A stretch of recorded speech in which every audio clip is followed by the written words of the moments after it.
Edu power N में आप सभी का स्वागत है। आज हम लोग कोशिका से संबंधित विभिन्न तथ्यों की जानकारी प्राप्त करेंगे।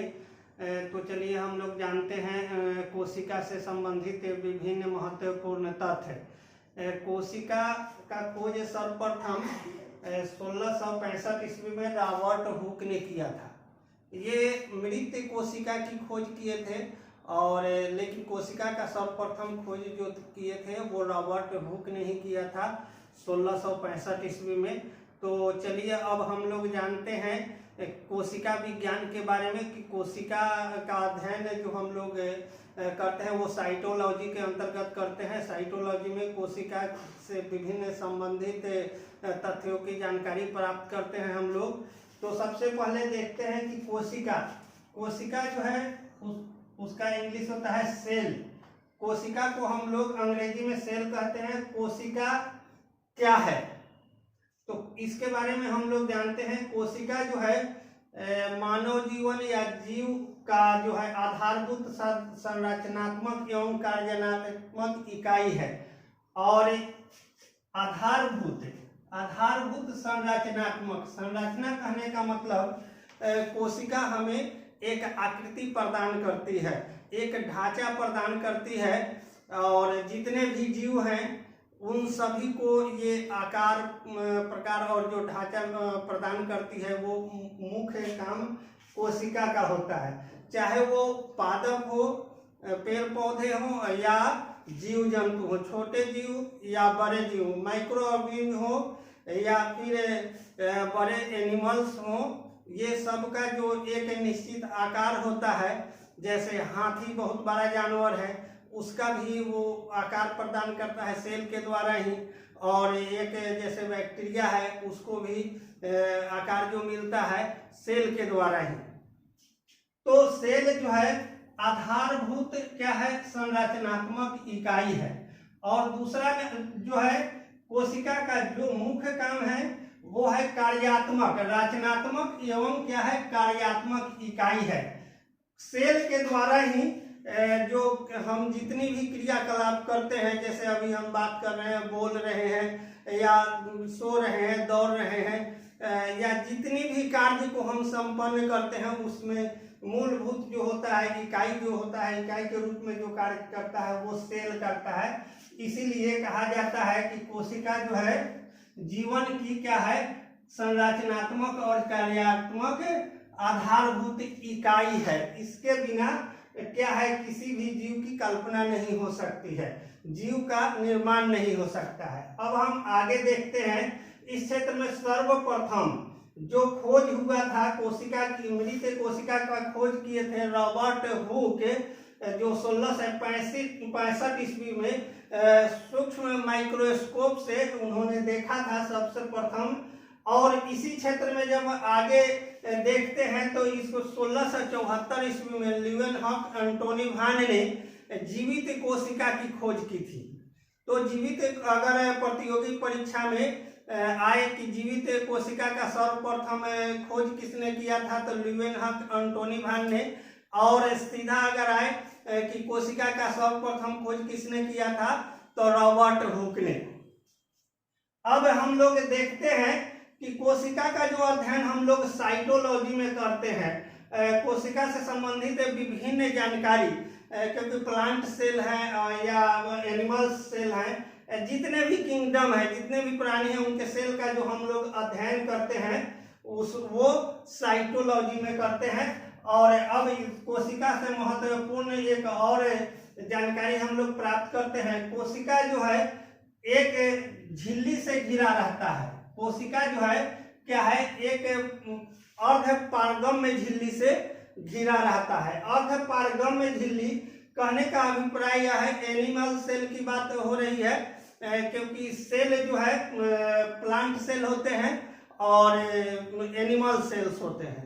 तो जो एनिमल सेल होते हैं वो पारगम्य झिल्ली से, अर्धपारगम्य झिल्ली से एक विशिष्ट प्रकार का ये झिल्ली होता है। ये झिल्ली इस प्रकार का होता है कि इससे जितने भी हम लोग बाहर से कोई भी एंटीबॉडी या फॉरिजन सब्सटेंस लेते हैं तो जो उसके कार्य के लिए आवश्यक है उसको ही अपने अंदर झिल्ली से वह अंदर जा सकता है या फिर उससे वह बाहर आ सकता है। जैसे हम लोग कभी कभी देखते हैं कि तेल हो, क्रीम हो या फेस वॉश हो, लगाते हैं तो वह थोड़ा देर के बाद क्या होता है, अंदर चला जाता है, सूख जाता है।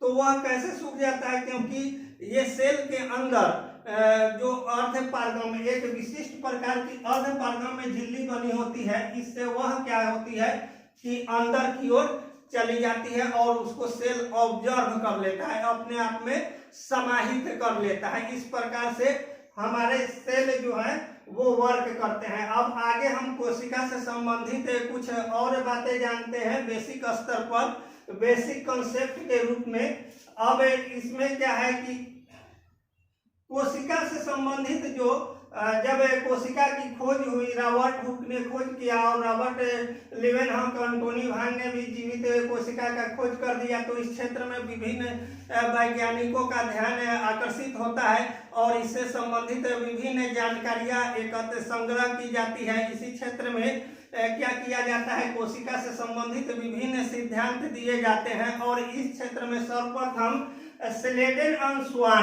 स्लेडन और स्वान ने 1839 ईस्वी में एक सेल थ्योरी देते हैं, कोशिका सिद्धांत प्रतिपादन करते हैं और उसमें कोशिका के विभिन्न आकार प्रकार, केंद्रक, न्यूक्लियस, साइटोप्लाज्म, माइक्रोकेंड्रिया, लाइसोसोम, इन सब चीजों की उन्होंने अपने सेल थ्योरी में क्या किया है, चर्चा किया है। अपने सिद्धांत में उन्होंने यह प्रतिपादित किया है, बताया सेल से विभिन्न तथ्यों के बारे में।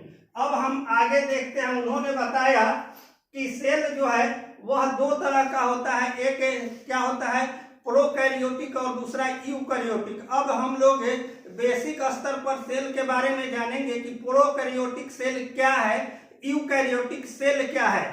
तो प्रोकैरियोटिक वैसे सेल होते हैं जो अर्ध विकसित होते हैं, पूर्ण विकसित नहीं होते हैं। सेल का कार्य तो करते हैं लेकिन ये पूर्ण रूप से विकसित नहीं होते हैं। प्रोकैरियोटिक ये शुरुआती दौर का, जिस समय जीव जगत का निर्माण हो रहा था, जिस समय सूक्ष्म जीव माइक्रो ऑर्गेनिज्म आए थे, उस उनका सेल जो था उस प्रोकैरियोटिक था।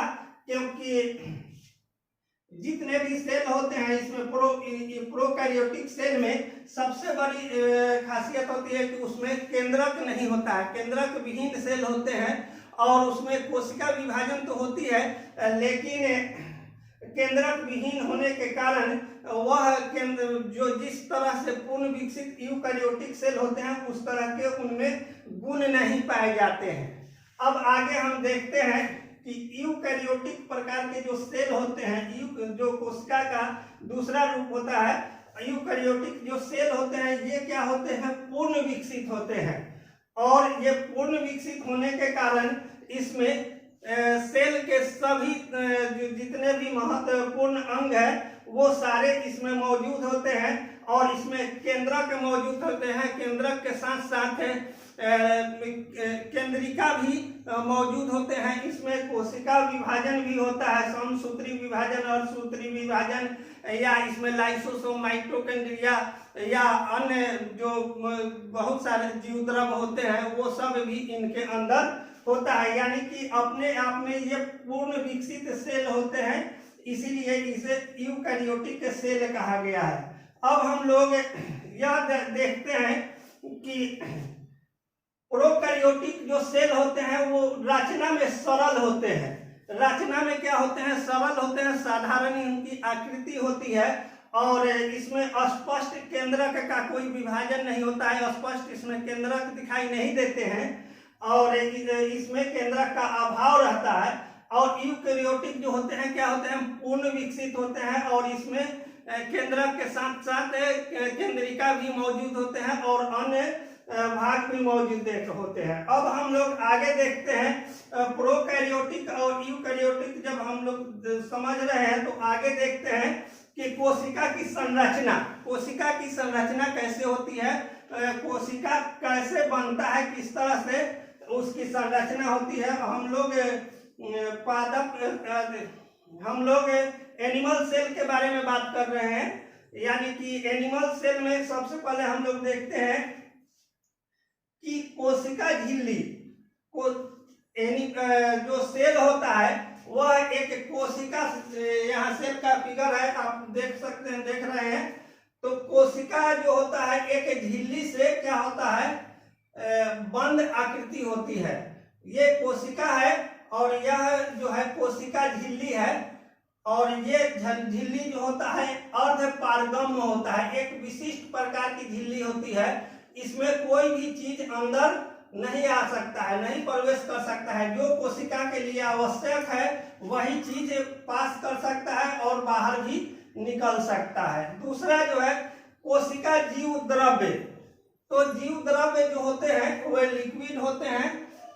लिक्विड जैसे यहाँ देख रहे हैं कि कोशिका के अंदर जो डॉट डॉट दिया हुआ है वो क्या है, एक जीव द्रव्य है जो कोशिका को जीवित रखने के लिए या जो इसके अन्य ऑर्गेन्स हैं छोटे छोटे जो है, जैसे माइटोकॉन्ड्रिया है, लाइसोसोम है या राइबोसोम है, गोल्गी बॉडी है, इन सब को फ्रीली मूवमेंट या एक स्थायित्व प्रदान करने के लिए ये क्या होते हैं, जीव द्रव्य होते हैं, जिसको हम लोग साइटोप्लाज्म कहते हैं। आगे हम देखते हैं कि कोशिका के अंदर केंद्रक भी होते हैं और ये केंद्रक यहाँ है और केंद्रक के अंदर भी केंद्रिका होती है जो जिसमें डीएनए, आरएनए या फिर राइबोसोम ये सब जो है यहाँ पे अवस्थित रहते हैं, जो जिसमें जेनेटिक मटेरियल मौजूद रहता है और जो वंशानुगत पीढ़ी दर पीढ़ी आगे बढ़ाते हैं, जो गुण इसी में रहते हैं। और आगे हम देखते हैं कि कोशिका विभाजन में क्या होता है, इस केंद्रक और केंद्रिका दोनों का महत्वपूर्ण भूमिका होता है।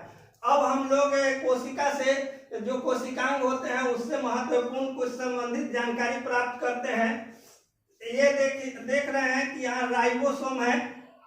कोशिका के अंदर क्या होता है, राइबोसोम होता है। और राइबोसोम का जो कार्य है काफी बार बार पूछा जाता है प्रतियोगी परीक्षाओं में कि राइबोसोम का मुख्य कार्य क्या है। तो राइबोसोम का मुख्य कार्य जो होता है प्रोटीन संश्लेषण करना, यानी कि जो हम लोग जो डाइजेशन से ऑब्जॉर्प्शन होती है और ऑब्जॉर्प्शन से जो तत्व प्राप्त होते हैं वहां पे सेल के अंदर जो होता है राइबोसोम लगा होता है। जो राइबोसोम क्या करते हैं, प्रोटीन का संश्लेषण का कार्य करते हैं। अब हम आगे देखते हैं कि माइटोकॉन्ड्रिया, ये माइटोकॉन्ड्रिया है। और माइटोकॉन्ड्रिया क्या करती है हमारे सेल के अंदर, तो माइटोकॉन्ड्रिया को ऊर्जा गृह कहा जाता है, energy of the power house. मतलब ऊर्जा गृह ये है माइटोकॉन्ड्रिया। यह क्या करता है, सेल के अंदर ऊर्जा संचित करता है और ऊर्जा संचित कर हमें एनर्जी जो अभी हम बोल रहे हैं, बात कर रहे हैं या जो भी अन्य क्रियाओं को, दैनिक क्रियाकलाप को हम जो संपन्न करते हैं, जो भी कार्य करते हैं उसके लिए क्या करते हैं, ये हमें ऊर्जा प्रदान करते हैं। अब हम लोग देखते हैं लाइसोसोम। लाइसोसोम सेल का एक भाग है जिसको हम लोग काफी बार पूछा गया प्रतियोगी परीक्षाओं में। और लाइसोसोम जो क्या करती है कि आत्महत्या की थैली कहलाती है, आत्महत्या का थैली कहा जाता है लाइसोसोम को। और ये लाइसोसोम किस तरह से काम करते हैं, तो लाइसोसोम समझिए एक तरह से सेल का एक सुरक्षा कवच होता है। जब कभी सेल अपने आप को असहज या किसी कारणवश बहुत ज्यादा इन्फेक्टेड हो जाता है और यह शरीर के लिए घातक साबित हो जाता है, तब वैसी स्थिति में लाइसोसोम क्या होता है, फट जाता है और इस सेल को पूरे को किल कर देता है और इस तरह से हमारे वो शरीर की सुरक्षा कर लेता है और अन्य सेल को प्रभावित होने से बचा लेता है। इस तरह कोशिका से विभिन्न संबंधित अन्य जानकारियां बहुत सारा है। ये बेसिक जानकारी है, बेसिक कंसेप्ट है। और नेक्स्ट क्लास में हम कोशिका से अन्य संबंधित जानकारियां आप लोगों के लिए लेकर आएंगे। और मेरे द्वारा दी गई जानकारी आप सभी को अच्छा लगा होगा। लाइक, शेयर और सब्सक्राइब निश्चित करेंगे। थैंक यू, धन्यवाद।